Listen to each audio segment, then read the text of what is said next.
A man accused of killing Dr. Clark Kelly at his veterinary clinic in June was in court today for a mental competency hearing. Our cameras were not allowed inside the courtroom, but we are working to stay on top of the story.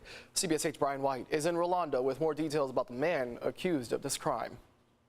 I'm here on El Cajon Boulevard at the Boulevard Animal Clinic, where popular veterinarian Dr. Clark Kelly was murdered inside on June 15.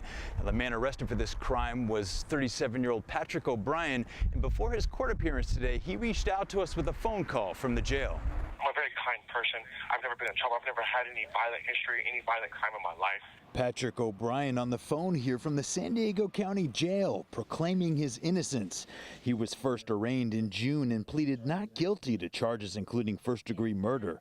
When asked whether he had ever met the victim, he said this. Do you remember meeting Mr. Kelly? No, I didn't meet anybody. I spoke to a woman. He claimed he was looking for an apartment to rent and thought the woman was the property manager. It looked like apartments there. It didn't look like a veterinary clinic. I don't hear any animals. At a clinic, you hear animals barking. You hear... Behind the vet clinic, there appears to be a small apartment building, as you can see here.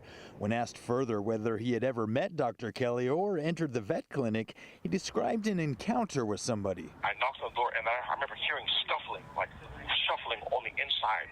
So I thought maybe this is the manager.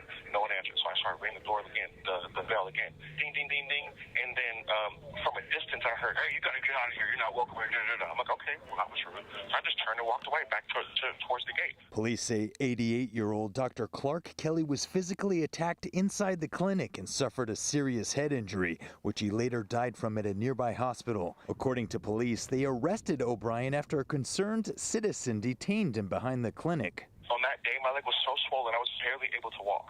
You know what I'm saying? And I was just trying to find a place to sit down. O'Brien was in court Thursday for a private mental competency hearing, and his defense attorney requested an additional mental health evaluation from a private doctor. I spoke with Dr. Kelly's daughter, Karen, over the phone. She was grateful we're staying on the story, but the loss of her father is still too fresh for her to give an interview.